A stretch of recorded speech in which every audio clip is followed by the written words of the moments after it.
चलिए, तो कल के लेक्चर में हम लोग मेथड ऑफ प्रिपरेशन थोड़ा सा देखे थे, एक पार्ट शायद देखा गया था, और हेलोएल्कीन हेलोएरीन वाले पोर्शन में। और आपको मैं बता भी दूं कि ये अपना नीट वाला सीरीज चल रहा है 2025 के लिए, अपना पेपर के लिए इसको देखना है।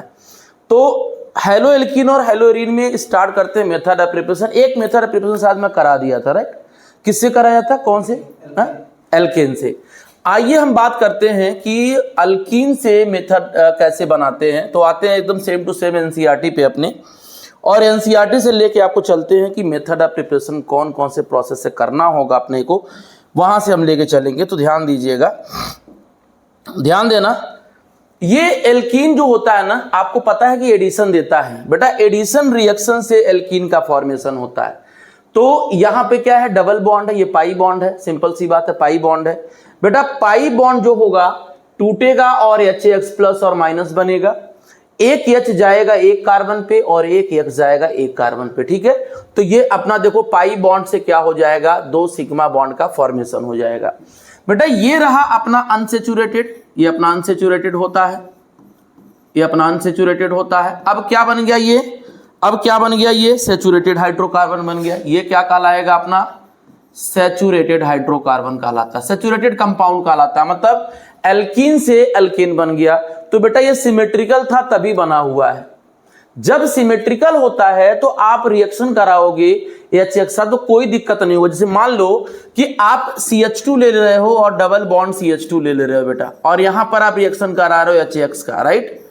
तो ये क्या करेगा ना, आप कोई भी पाई बॉन्ड तोड़ दीजिए, ये पाई बॉन्ड तोड़िए और ये बॉन्ड टूटेगा, प्लस माइनस बनेगा बेटा, एक इस पे जाएगा एक इस पे जाता है, ठीक है। और ये फिर क्या बनाता है, अपना CH3 CH2 और AX का फॉर्मेशन करता है। इसे क्या कहते हैं हम लोग, इथाइल हैलाइड कहते हैं। क्या कहते हैं बेटा, हम लोग इसको इथाइल हैलाइड कहते हैं।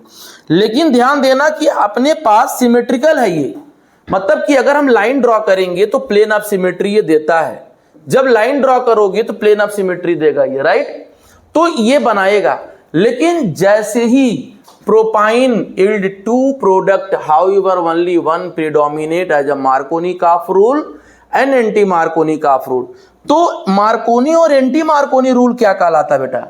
मार्कोनी और एंटी मार्कोनी रूल जब हम देखेंगे तो हम अपने स्लाइड पे आएंगे और मार्कोनी और एंटी मार्कोनी को समझा देता हूं आपको। ध्यान दीजिएगा, मैं आपको पढ़ा रहा था कि addition of HX, addition of बेटा HX में पढ़ा रहा था ना।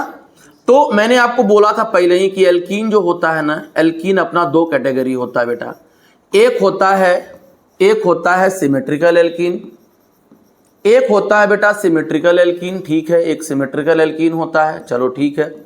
और एक होता है बेटा अनसिमेट्रिकल एल्कीन। क्या होता है, अनसिमेट्रिकल एल्कीन, ठीक है, अनसिमेट्रिकल एल्कीन। अनसिमेट्रिकल और सिमेट्रिकल का मतलब क्या होता है बेटा? मान लिया जाए कि आप डबल बॉन्ड वाला कंपाउंड ले रहे हो बेटा, यहां से लाइन ड्रॉ करोगे तो दोनों बराबर कटेगा, तो सिमेट्रिकल।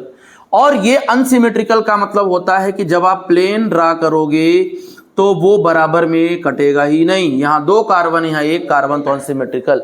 बेटा सिमेट्रिकल में कोई रूल अप्लाई नहीं करना है, सीधे सीधे HX को जोड़ देना है बेटा। HX को बेटा सीधे सीधे आपको जोड़ देना है। एक बॉन्ड काटेंगे, ये बॉन्ड कटेगा, ये यहां अटैच हो जाएगा, यहां अटैच हो जाएगा। तो इस तरीके से अपना क्या होगा, CH3 CH2 और X का फॉर्मेशन करेगा। सिमेट्रिकल में कोई दिक्कत नहीं होता है। लेकिन जैसे ही अनसिमेट्रिकल आता है तो अनसिमेट्रिकल में मान लीजिए CH3 है, डबल बॉन्ड CH है, CH2 है बेटा, HCl आ गया अपना, ध्यान देना। तो HCl में क्या होगा बेटा, ये प्लस ये माइनस। तो कहता है मार्कोनी का कि निगेटिव पार्ट बेटा वहां जाएगा जहां पे लेस हाइड्रोजन होते हैं या जो स्टेबल कार्बोकैटायन बनाता है। तो यहां पे ये बॉन्ड टूटेगा, ये यहां अटैच होगा, ये यहां अटैच होगा। इसका मतलब जो प्रोडक्ट अपना दे देगा वो क्या दे देगा, CH, और ये Cl, और ये क्या दे देगा, CH3। ये अपना कौन सा डिग्री हो जाएगा, 2 डिग्री एल्कील हैलाइड अपना बन जाएगा बेटा, 2 डिग्री एल्कील हैलाइड बन जाएगा। इस तरीके से होता है।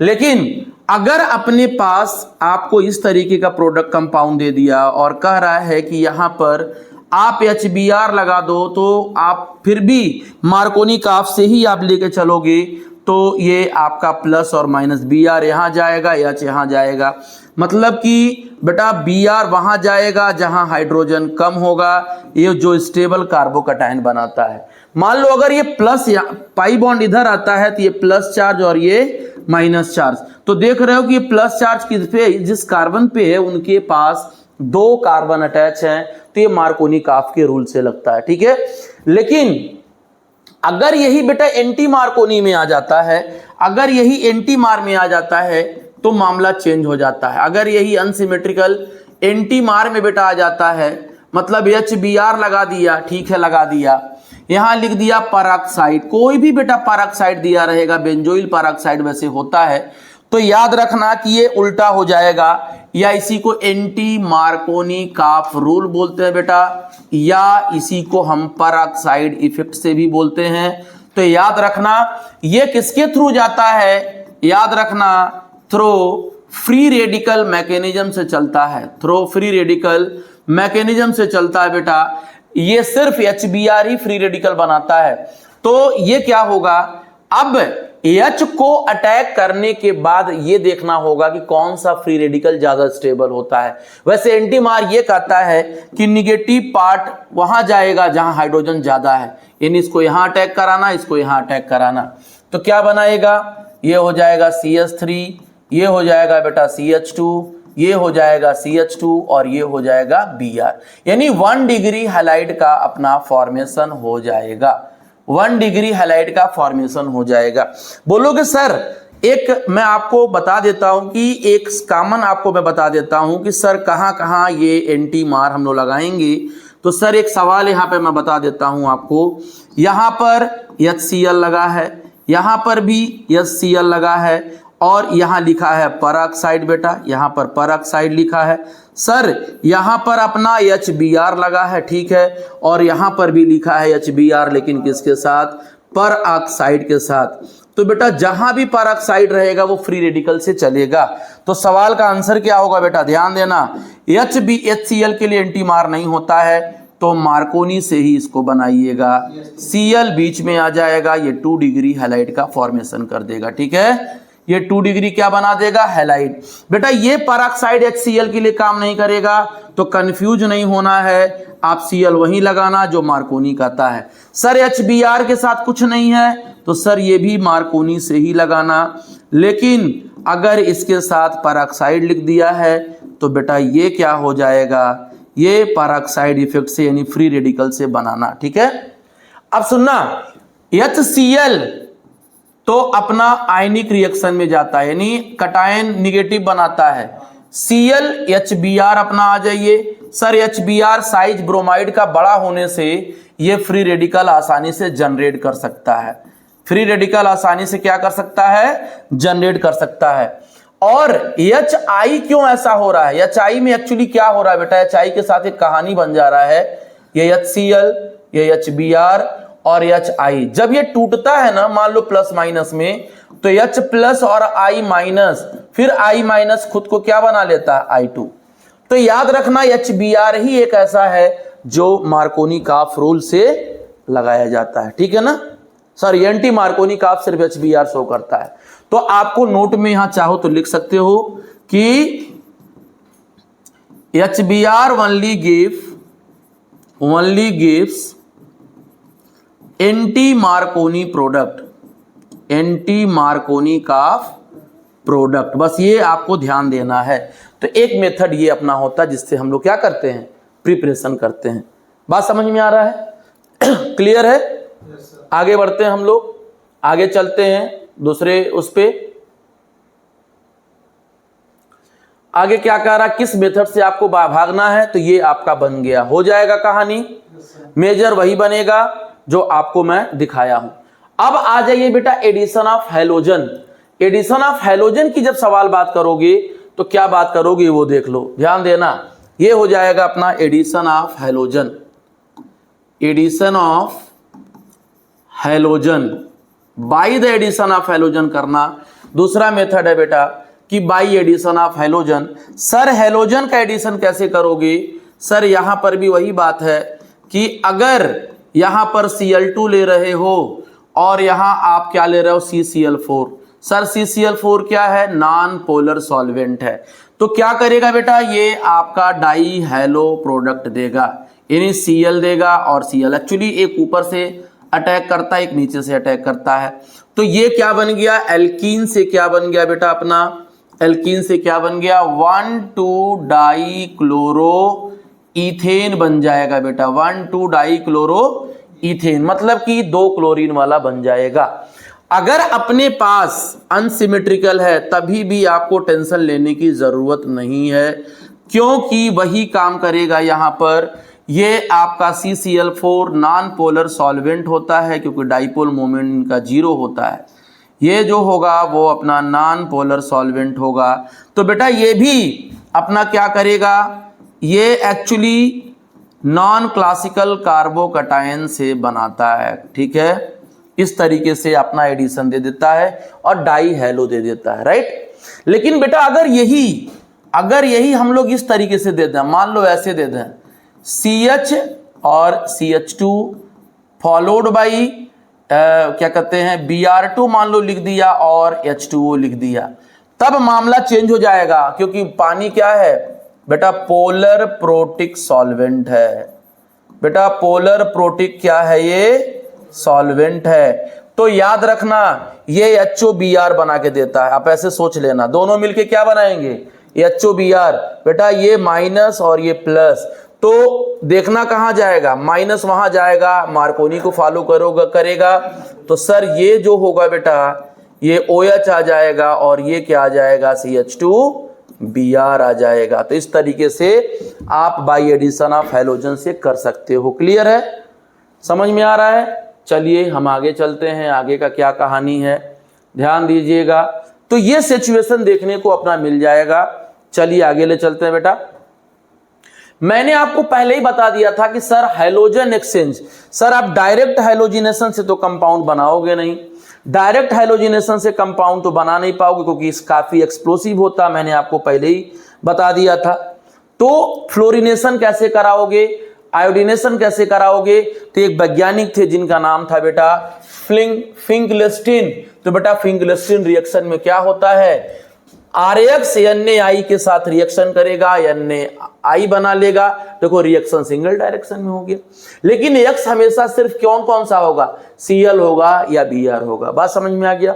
तो ये क्या कहलाता है, फिंकलेस्टीन रिएक्शन कहलाता है। फिंकलेस्टीन साहब ने क्या किया था, एल्कील आयोडाइड का फॉर्मेशन किया था एल्कील हैलाइड से, ये सिचुएशन इनके साथ देखने को मिलता है। तो NaCl और NaBr उसमें इस फॉर्म देखो यहां पर, ये अगर Na मान लो Cl लोगे तो NaCl बनेगा, अगर Br लोगे तो NaBr बनेगा बेटा। तो क्या कर रहा, प्रेसिपिटेटेड इन ड्राई एसीटोन। अच्छा ये एसीटोन भी आपको प्रोवाइड करना पड़ेगा मीडियम, ये क्या है, पोलर एप्रोटिक सॉल्वेंट है बेटा। पोलर एप्रोटिक सॉल्वेंट का मतलब क्या होता है बच्चा, कि ये पोलर तो है, देखो यहां पर ये एसीटोन पोलर तो है, प्लस माइनस तो बनाएगा यहां पर, लेकिन पॉजिटिव नहीं देगा, ये H+ नहीं देगा, राइट। तो ये कहलाता है पोलर एप्रोटिक सॉल्वेंट। क्लियर है। तो ये क्या करता है, उसी में प्रेसिपिटेट हो जाता है। It facilitate the forward, reaction को फॉरवर्ड पहुंचाता है, reaction according to Le Chatelier principle, ये आगे बढ़ाता है। Synthesis of alkyl fluoride is best complains by heating the alkyl chloride in the presence of metallic fluoride. बेटा ये जो है ना स्वाट रिएक्शन के बारे में बोल रहा है, तो स्वाट रिएक्शन क्या होता है, आप यहां पे आ जाइए। स्वाट रिएक्शन क्या होता है ये देखिए ध्यान से, स्वाट रिएक्शन क्या होता है यहां देखिए बेटा, ये स्वाट रिएक्शन है, याद करना, इसको याद कर लेना कि सर ये स्वाट रिएक्शन क्या होता है। देखा स्वाट रिएक्शन में क्या है, मिथाइल ब्रोमाइड लेना है और ये सारे लोग metallic fluoride, silver fluoride, Hg2F2, COF2, SbF3, ये सारे कोई भी एक इसमें लोगे तो हैलाइड एक्सचेंज करके क्या करेगा, ये मिथाइल फ्लोराइड का फॉर्मेशन करेगा। इसका मतलब ये स्वाट रिएक्शन से हम एल्कील फ्लोराइड का फॉर्मेशन कर सकते हैं। क्लियर है, समझ में आ गया। तो ये कहानी होता है। आगे चलते हैं बेटा।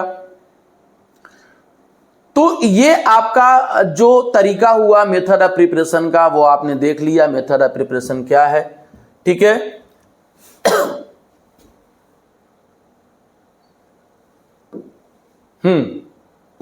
देखिए आगे हम बढ़ते हैं बेटा कि प्रिपरेशन ऑफ किसका, हेलो एरिन्स का। हेलो एरिन्स का प्रिपरेशन कैसे करते हैं, हेलो एरिन का यानी एरोमेटिक कंपाउंड में आपको आना है, कैसे करते हैं।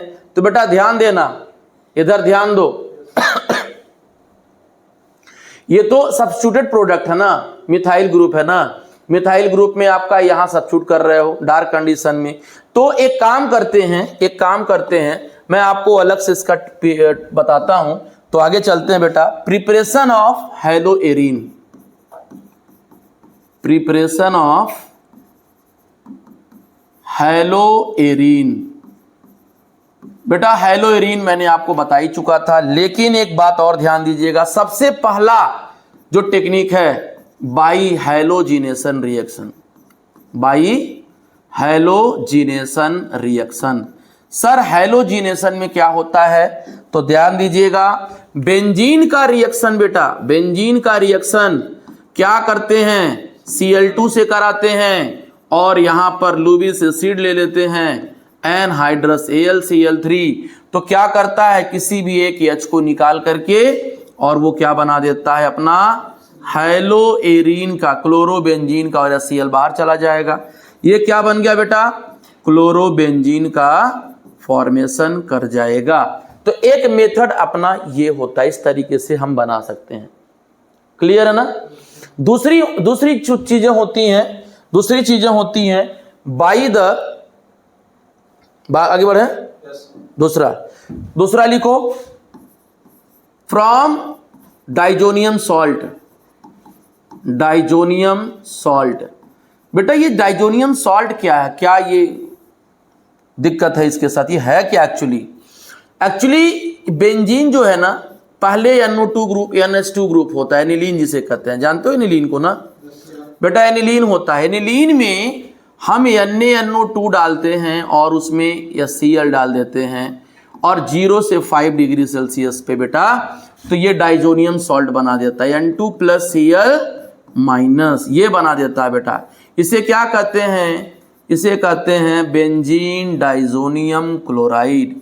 क्या कहते हैं बेटा, बेंजीन डाइजोनियम क्लोराइड कहते हैं बेटा। अब इससे हम बनाएंगे, अब हम इससे क्या करेंगे, इसका फॉर्मेशन करेंगे। कैसे फॉर्मेशन करेंगे जरा देख लीजिए कैसे। इससे कई मेथड है जिससे आप बना सकते हो, कई तरीके हैं बनाने के लिए, मैं वो बता देता हूं। जैसे पहला, दूसरा, तीसरा, चौथा, पांचवा। जैसे अगर मान लीजिए आपने यहां लिख दिया Cu2Cl2 फॉलोड बाई HCl, तो याद रखना कुछ मत बनाना, उसको उड़ा करके उसके जगह पे HCl बना देना, क्लोरोबेंजीन। बेटा अगर ये लिख रहे हो Cu2Br2 फॉलोड बाई HBr लिख रहे हो, HBr, तो सर ये भी आपका Br लगा करके बेंजीन बना देना, ब्रोमोबेंजीन हो जाएगा। सर अगर कॉपर के साथ HCl दिया है तभी भी आप क्लोरोबेंजीन बना देना। सर अगर कॉपर के साथ HBr दिया है सर तभी भी आप ब्रोमोबेंजीन बना देना। अलग अलग तरीका होता है बेटा इसको बनाने के, अलग अलग लोगों ने अपनी अपनी बातें बोली है। अगर हमारा Ki लिखा हुआ है तो सर आयोडोबेंजीन यहां बन जाएगा, अपना क्या बन जाएगा यहां, आयोडोबेंजीन। उसके बाद सर क्या करना है, अगर अपने पास HBF4 बाल स्मिथ रिएक्शन HBF4 देगा तो बेटा डायरेक्ट क्या बना दीजिएगा, फ्लोरोबेंजीन बना दीजिएगा। डायरेक्ट क्या बना दीजिएगा, अपना फ्लोरोबेंजीन बना दीजिएगा। ये अपना क्या बना लीजिएगा, आयोडोबेंजीन। ये अपना क्या बना लीजिएगा, ब्रोमोबेंजीन, ब्रोमोबेंजीन। तो ये आपको एक जगह और काम आएगा बेटा, ये अपना क्या होगा, क्लोरोबेंजीन। तो याद रखना ये दोनों जो होता है ना बेटा, वो सैंडमेयर रिएक्शन कहलाता है, सैंडमेयर रिएक्शन कहलाता है। इन दोनों मेथड में सैंडमेयर रिएक्शन होते हैं बेटा। ये जो होता है वो गैटरमन रिएक्शन होता है। क्या होता है सर, ये गैटरमन रिएक्शन होता है। और ये बाल्ज सीमेन रिएक्शन होता है, बॉल सीमेन रिएक्शन होता है। तो इस तरीके से हम लोग क्या करेंगे, अपना हेलोएरीन का फॉर्मेशन करते हैं। बात समझ में आ रही है आपको? क्लियर है? तो ये सारी चीजें जानते हो, जब तुम कन्वर्जन करोगे और कभी आपको बना के प्रोडक्ट पूछ लेता है तो उसमें आपको दिक्कत आती है, इसलिए इसको आप समझ लीजिए, इस तरीके से चलना होता है। ठीक है, चलिए इसके बाद आते हैं हम लोग। तो ये मेथड ऑफ प्रिपरेशन मुझे खत्म हो गया यहीं पे। इसके बाद आगे हम देखो, मैं जो बताया है आपको वो सारा आपको मिला होगा यहाँ पर, देख लो सारा मैंने आपको प्रेशर जो एनसीईआरटी है। कुछ सवाल देख लेते हैं एक बार, तो अपना अच्छा भी रहेगा, सवाल जरूरी भी है। एक एक सवाल मैं आपको समझाते चल रहा हूं थोड़ा थोड़ा करके, ध्यान दीजिएगा बच्चा, देख लो ध्यान से।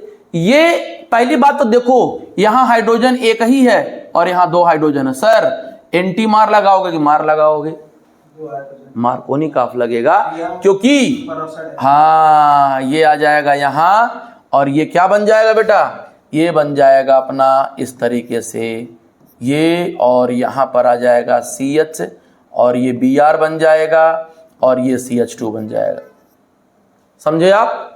यहां पे आ जाइए, ये देखिए सर ये क्या है, ये भी एंटी मार्कोनी काफ रूल है। सर यहां हाइड्रोजन कम है, Cl वहां जाएगा, तो क्या बन गया सर, ये CH3 है, ये CH2 है, ये CHCl है बेटा और ये CH3 है, हो जाएगा। इसमें आ जाइए, सर ये पेरोक्साइड है, पेरोक्साइड मतलब एंटी मार लगा देना, तो एंटी मार क्या कहता है, Br को ज्यादा वाले पे ले चलो तो क्या हो जाएगा बेटा, एक अपना प्रोडक्ट ऐसे बनेगा, यानी CH2 then CH2 then Br, ये अपना प्रोडक्ट का फॉर्मेशन हो जाएगा। राइट, क्लियर है? तो इस तरीके से अपना क्या करना है, फॉर्मेशन करना है। समझ में आ गया? आगे बढ़िए, फिर आ जाओ सवाल देखो, बड़े शानदार शानदार सवाल मैं आपको एनसीईआरटी में ले चलता हूं, दिखाता हूं। एक काम करते हैं,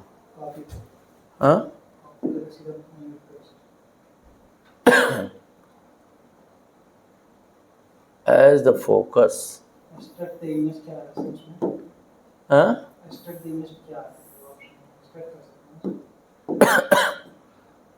extract cancel the focus, extract the image कह रहा है।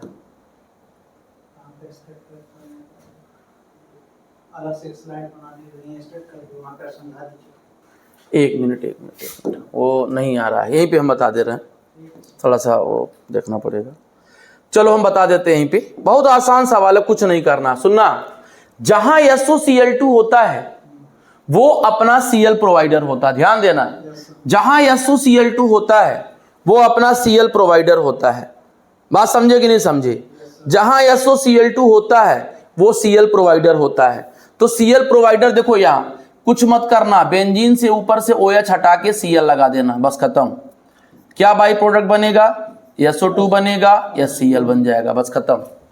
सर ये क्या है, यहां देखिए, ये देखो, ये सनलाइट बेटा दे रहा है, और हमेशा याद रखना सनलाइट तो 2 डिग्री पे काम करेगा। सर यहां से H हटा दीजिएगा तो क्या बनेगा, यह आ जाएगा, या NO2 ग्रुप है यहां, फिर ये अपना क्या हो जाएगा Br, फिर ये अपना क्या हो जाएगा CH3 और HBr, तो बाई प्रोडक्ट रहेगा ही। तो अगर बाई प्रोडक्ट नहीं पूछ रहा है तो छोड़ना होगा मुझे। बेटा ये देखो इधर, ये भी बड़ा अच्छा सवाल है, हमारे पास OH है, दो OH है। सर मैं इस OH से H निकालूं, OH निकालूं या यहां से निकालूं, तो सर यहां पे हाइब्रिडाइजेशन sp2 है, sp2 में S कैरेक्टर कितना है सर, 33.33% है। ठीक है, तो बॉन्ड लेंथ छोटा होगा ना, तो बॉन्ड डिसोसिएशन एनर्जी ज्यादा, इसीलिए। और इस कार्बन का हाइब्रिडेशन क्या है सर, sp3 है, तो S कैरेक्टर कितना है 25%, बॉन्ड लेंथ क्या होगा बड़ा, C और O के बीच की बात कर रहा हूं। कुछ मत करना, यहीं से पानी निकाल देना, जब पानी निकालोगे तो OH को मत छेड़ना, बेंजीन वाले OH को, ये हो जाएगा CH2OH और यहाँ पर यह Cl बाहर चला जाएगा, सॉरी OH है ना, ये यहाँ Cl लग जाएगा और यहाँ पर पानी बाहर चला जाएगा। आइए इधर, अभी हम लोगों ने देखा है इसको, अभी हम लोगों ने देखा है इसके बारे में। सर ये प्लस माइनस है, सर ये प्लस माइनस है, यहां से उड़ा दीजिए सर, यहां से क्या हो जाएगा CH3 then CH2 then I, और बाई प्रोडक्ट तो जरूरत नहीं है, फिर भी आप लिख लो, काम हो सकता आ जाए। ठीक है, आगे चलते हैं बेटा, आगे चलते हैं, ध्यान देना, यहां पे आ जाओ इधर। सर ये जो है यहां पर हाइड्रोजन नहीं है, यहां पर एक हाइड्रोजन अभी है मेरे पास, तो सर ये क्या करिएगा, मार्कोनी लगा दीजिएगा ना, तो क्या हो जाएगा, हो जाएगा अपना, ये हो जाएगा HH और ये हो जाएगा CH3, ये हो जाएगा आइडो, है ना। आते हैं, ये देखो यहां सनलाइट, ये भी बड़ी अच्छे सवाल है सर, ये सनलाइट दे रखा है, सनलाइट एडिशन नहीं करेगा, ये एलाइलिक कार्बन पे H को रिप्लेस कर देगा, तो सर ये जो प्रोडक्ट बनाएगा वो क्या बनाएगा, यहाँ Br लगा दीजिएगा और HBr बाहर कर दीजिएगा। ये एलाइलिक सब्स्टिट्यूशन रिएक्शन देता है थ्रू द फ्री रेडिकल, ये एलाइलिक सब्स्टिट्यूशन रिएक्शन देता है थ्रू द फ्री रेडिकल, ये एलाइलिक सब्स्टिट्यूशन रिएक्शन देता है थ्रू द फ्री रेडिकल। तो ये अपना यहां से इसे कहते हैं सर कि allylic substitution reaction through free radical, किसके थ्रू कर रहा है सर, फ्री रेडिकल के थ्रू बोल रहा है, बस खत्म, क्लियर है। तो ऐसा सिचुएशन देखने को मिलता है, तो ये सवाल हो जाएगा, हो जाएगा। चलिए कहां पे, ये हाँ OH वहीं रहेगा, इस OH को हटाना है ना, क्योंकि इस H की औकात ही नहीं है OH हटने की, क्योंकि छोटा बॉन्ड बना रहा है। ये इजिली जा सकता है, क्योंकि ये बॉन्ड बड़ा बनाएगा, इजिली वो बॉन्ड क्या हो जाएगा, ब्रेक हो जाएगा। क्लियर है, चलिए आगे बढ़े, भागो। अब सुनना ध्यान से, ये अपना एक NCERT कुछ बातें रही, अब कुछ इसके जो हाँ कुछ प्रॉपर्टी देख लिया जाए, कुछ चीजें अपना देख लिया जाए, क्या क्या है फिजिकल प्रॉपर्टी। हाँ आ जाओ, तो प्रॉपर्टी फिजिकल में बस थोड़ा सा आप एक बार रीडिंग कर लीजिए, इसमें बहुत ज्यादा हमारा काम का तो नहीं मिलेगा, बस रीडिंग एक कर लीजिए तो थोड़ा सा काम आ जाएगा। देखो करा क्या है सर, एल्कील हैलाइड, हाँ सर एल्कील हैलाइड कलरलेस होता है, सर एल्कील हैलाइड कलरलेस होता है, कब, जब वो प्योर रहेगा, कब, जब वो प्योर रहेगा। Bromide and iodide developed colour when expose to light, sir जब ये लाइट के कांटेक्ट में सर आता है तो वो कलर डेवलप करने लगता है, कौन, यही ब्रोमाइड और आयोडाइड, लाइट हो जाएगा। Many volatile halogen compound have sweet smell, अच्छा वोलेटाइल का मतलब क्या होता है बेटा, जो इजिली वेपर बना सके। वोलेटाइल का मतलब ये होता है सर, वोलेटाइल का मतलब ये होता है बेटा, which form vapour easily, which form vapour easily, जो सर आसानी से वेपर का फॉर्मेशन कर जाता है, वो वोलेटाइल कहलाता है। तो सर ये वोलेटाइल होता है, ऐसी बातें इन्होंने बोली है। तो चलिए आगे चलते हैं हम लोग। फिर क्या कहता sir, melting and boiling point, जानते ही हो कि मेल्टिंग और बॉइलिंग पॉइंट तो कार्बन के बढ़ने से बढ़ती है, छोटे मेंबर हैलोजन है तो उससे थोड़ी दिक्कत नहीं होगी। यहां देख लीजिए, यहां पे अगर हम लोग देखते हैं सीधे सीधे, अगर डाटा देखते हैं हम लोग यहां पर सीधे सीधे डाटा हम लोग देखते हैं, तो एक चीज हम पहले यहां पे समझ लें। देखो डाटा क्या कह रहा है, कह रहा है methyl chloride, sir methyl chloride and methyl bromide, भाई मिथाइल तो छोटा मेंबर है ना, एक कार्बन का मेंबर है ना, तो मिथाइल क्लोराइड, ठीक है, methyl bromide, ethyl chloride and some chlorofluoromethane are gas. बेटा एक कार्बन का मेंबर है ना, तो वो तो गैस में रहेगा ही, ठीक है। लेकिन जैसे जैसे आपका मेंबर बढ़ते जाते हैं, हाइयर मेंबर जो होते हैं वो लिक्विड में और सॉलिड में चले जाते हैं, मिथाइल से ऊपर जब जाएंगे, ठीक है। Molecules of organic hydrogen compound are generally polar due to the greater polarity as well as higher molecular mass as compared to the parent hydrocarbon, the intermolecular force of attraction, dipole and van der Waals are stronger in halogen derivative. भाई alkene में dipole नहीं होता है, क्योंकि alkene तो pure non polar होता है, लेकिन जैसे ही इसके साथ कोई हैलोजन चला गया, तो सर ये प्लस कम बनेगा ना, पार्शियल पॉजिटिव पार्शियल निगेटिव बनेगा ना, तो पोलरिटी आ जाती है, तो उसके अंदर डाइपोल बनने लगते हैं. That is why the boiling point of chloride, bromide and iodide are considerably high than those of hydrocarbon of comparable molecular mass.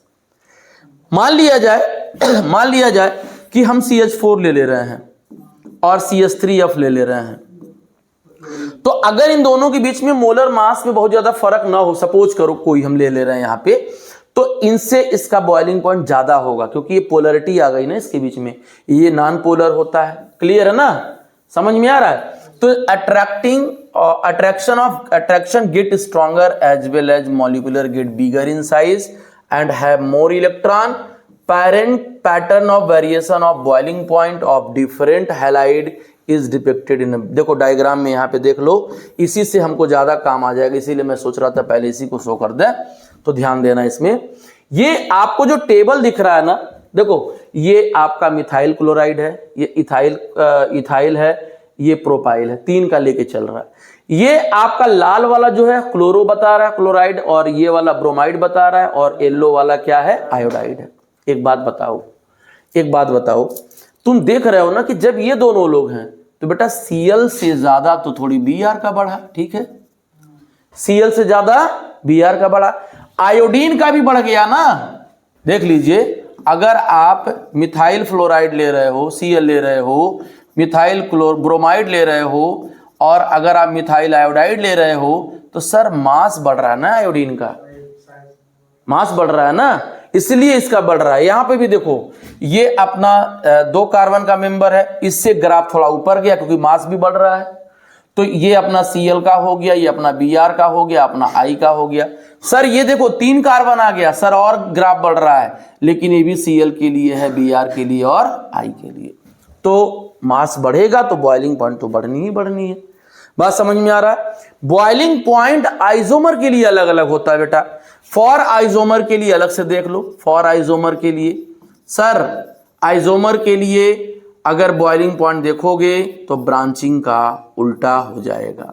Sir branching जितना ब्रांचिंग ज्यादा होगा सर, उतना उसकी बॉइलिंग पॉइंट कम होगी. जैसे मान लो एक सवाल ये है कि सर हमारे पास नॉर्मल पेंटेन है, सर इसके पास कुछ नहीं है, सिर्फ नॉर्मल पेंटेन है, पूरा चेन में है, तो नॉर्मल पेंटेन हमने लिख दिया. जब हम सर इसका हम आइसोमर बनाएंगे तो एक हम क्या कर ले रहे हैं, नीचे लगा दे रहे हैं CH3 CH2 CH3 लिख दिए सर, तो ये सर हो जाएगा आपका आइसोपेंटेन. क्या हो जाएगा, आइसोपेंटेन. सर तीसरा वाला जब बात करोगे तो ये दो ब्रांच आ जाएगा, तो ये अपने जो आएंगे 1 2 3 4 5 नियोपेंटेन की तरह आ जाएंगे.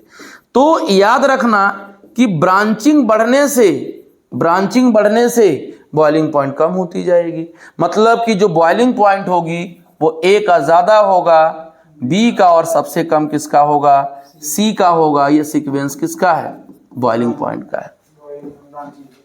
बात समझ में आ रहा है. तो हैलोजन भी वैसे ही लगाना है. अगर यहां पे हैलोजन लगा है, तो वो उसका कम होगा, ज्यादा होगा, इसमें कम होगा, इसमें और कम हो जाएगा. क्लियर है ना, सब समझ में आ रहा है मेरी बात की नहीं. आप अगर मान लीजिए कि डाटा देखना चाह रहे हो तो यहां डाटा देख लो, एकदम एनसीईआरटी जो बोल रहा है ना उसको हमको देखना अच्छे से. डाटा जो देख रहे हो ना, ये डाटा देखो यहां पर, देखो डाटा यहां पे मैंने आपको डाटा दिखाया था. देखो ये आपका नॉर्मल है, बॉइलिंग पॉइंट देखो 375 दिया हुआ है. सर ये आपका एक ब्रांच में आ गया, तो सर ये आइसो का है, 364 आ रहा, घट रहा थोड़ा सा. ये देखो ये टर्शियरी वाला कार्बन आ गया तो 346 आ गया.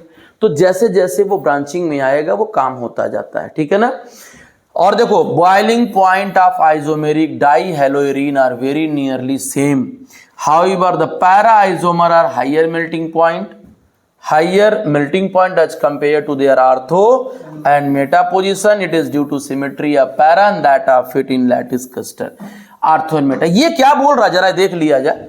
कह रहा कि अगर हम हेलोइरीन में जरा बात कर लिया जाए तो यहाँ पे आपका आर्थो डाइक्लोरो है, ये आर्थो डाइक्लोरो है। देन आप अगर यहाँ पे देख लीजिएगा तो मेटा डाइक्लोरो है, ये बी है। सर अगर हम तीसरे वाले को देख लें तो पैरा डाइक्लोरो है कि नहीं। तो तुम क्या देख रहे हो इसके अंदर, क्या दिख रहा है? सर ये सिमेट्री है, ये सिमेट्रिकल है, और सिमेट्रिकल होने की वजह से ये क्रिस्टल के अंदर फिट हो जाता है, ऐसा कहा जाता है।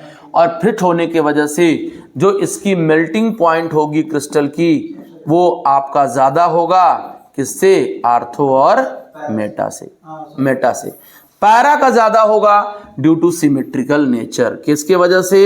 ड्यू टू सिमेट्रिकल नेचर, किसके वजह से? ड्यू टू सिमेट्रिकल नेचर, ठीक है। It fit in the lattice crystal, NCERT बोल रहा है ऐसा। तो एनसीईआरटी की बातों को हम लोग लेके चलना है, ठीक है। आगे बढ़े, चलिए आगे देखिए। ये देखो यही बोला है जो हम लोगों ने बोला है कि सर बॉइलिंग पॉइंट इसका इतना है, इसका इतना है, इसका इतना है। अब इसमें किसकी ज्यादा बॉइलिंग पॉइंट है? तो बेटा 453 तो आर्थो वाले का है। इसका मतलब ये पोलैरिटी से डिसाइड करना, किससे करना? पोलैरिटी से। एक तुम लोग केमिकल बॉन्डिंग में एक बात पढ़ी होगी, क्या? कि सर ये यहां पर थीटा कितना आएगा? 60 डिग्री सर है। यहां पे थीटा सर कितना होगा? सर ये 120 डिग्री होगा। और पैरा में क्या होगा सर? 180 डिग्री होगा। तो अगर डाइपोल मोमेंट की बात किया जाए तो आप पढ़े हो डाइपोल मोमेंट किसके उल्टा होता? थीटा के। तो सर आर्थो वाले का डाइपोल मोमेंट ज्यादा, फिर मेटा का, और सबसे कम पैरा का। जानते हो ना, जिसका थीटा कम उसका डाइपोल मोमेंट ज्यादा। इसका मतलब कि जिसका डाइपोल मोमेंट ज्यादा होता है वो मोर पोलर होता है ना, पोलैरिटी ज्यादा होगी। इसकी पोलैरिटी थोड़ी कम होगी, इसकी पोलैरिटी थोड़ी कम होगी। सर इसका क्या होगा? ये तो डाइपोल मोमेंट 0 वाला है, तो ये तो परफेक्टली नॉन पोलर होता है सर। तो जब भी बात करेगा तो इस बॉइलिंग पॉइंट में देखना आर्थो का ज्यादा, फिर मेटा का, और सबसे कम। अब पैरा का देखो थोड़ा बहुत ज्यादा डिफरेंस नहीं है, वो नियरली बोल दो एक तरह से, नियरली से। लेकिन जब मेल्टिंग पॉइंट की बात किया जाएगा ना, तो देखो यहां पे अंतर बस 2 का है, 2 केल्विन का है। लेकिन यहां पे देखो ड्रास्टिक चेंजिंग दिख रहा है, और ये सिर्फ और सिर्फ किसके वजह से हो रहा है? Due two symmetrical nature, it fit in lattice crystal. Symmetrical nature, it fit into the lattice crystal. तो भाई क्रिस्टल का तो बॉइलिंग पॉइंट, मेल्टिंग पॉइंट तो बहुत ज्यादा होता है भाई। क्रिस्टल की बॉइलिंग मेल्टिंग पॉइंट ज्यादा होती है, तो ये भी क्रिस्टल में फिट हो रहा है, उसकी भी मेल्टिंग पॉइंट ज्यादा होगी। क्लियर हो गया? आगे बढ़ते हैं। कहां? हाँ, डेंसिटी देखो मास बाई वॉल्यूम पे ही लेके चलेंगे। मास बढ़ेगा तो डेंसिटी बाई डिफैक्ट बढ़ेगा। देखो ये एक क्लोरीन है तो कम होगा, Br आ गया तो बढ़ेगा, आई का मास और ज्यादा बढ़ गया। तो ऐसे, हाँ ऐसे होता है। सबसे मेन बात अपनी है बेटा सॉल्युबिलिटी की। सर सॉल्युबिलिटी क्या होता है? एक बात बताओ, Rx तो पोलर है, Rx तो बेटा पोलर बॉन्ड रखा हुआ है, माइनस प्लस बनाता है अच्छा खासा, इसमें कोई तकलीफ नहीं है। फिर भी ये पानी में नहीं घुल रहा है। तो भैया इसको घुलने के लिए हाइड्रोजन बॉन्डिंग भी तो चाहिए बनाने के लिए। It is insoluble in water because it can't form hydrogen bonding,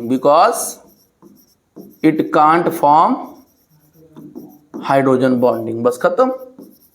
hydrogen bond नहीं रख सकता, हाइड्रोजन बॉन्ड पानी के साथ नहीं बना सकता, इसीलिए इसकी ये पानी में थोड़ा कम सॉल्युबल होता है।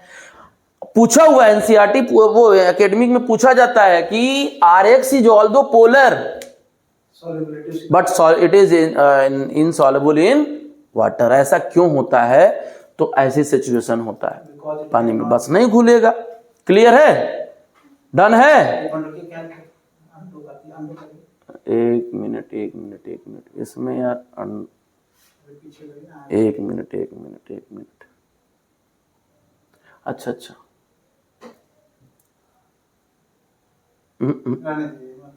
अब देखो ध्यान से,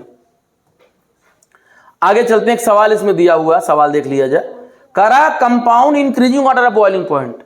इधर देखो, बॉइलिंग पॉइंट की इंक्रीजिंग वाटर में ब्रोमोमीथेन है ना, ब्रोमोफार मतलब क्या है? CHBr3, और ये क्या है? CH3Br।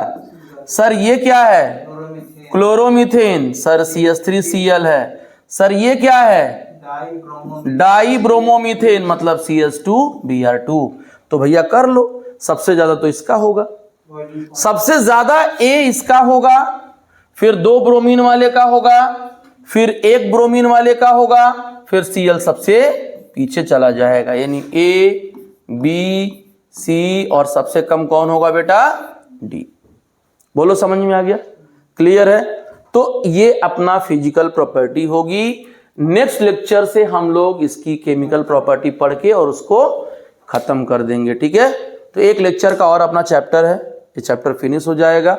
नेक्स्ट लेक्चर एक और हम लोग करेंगे, तब हम लोग फिर आ जाएंगे नेक्स्ट चैप्टर। ठीक है? ओके।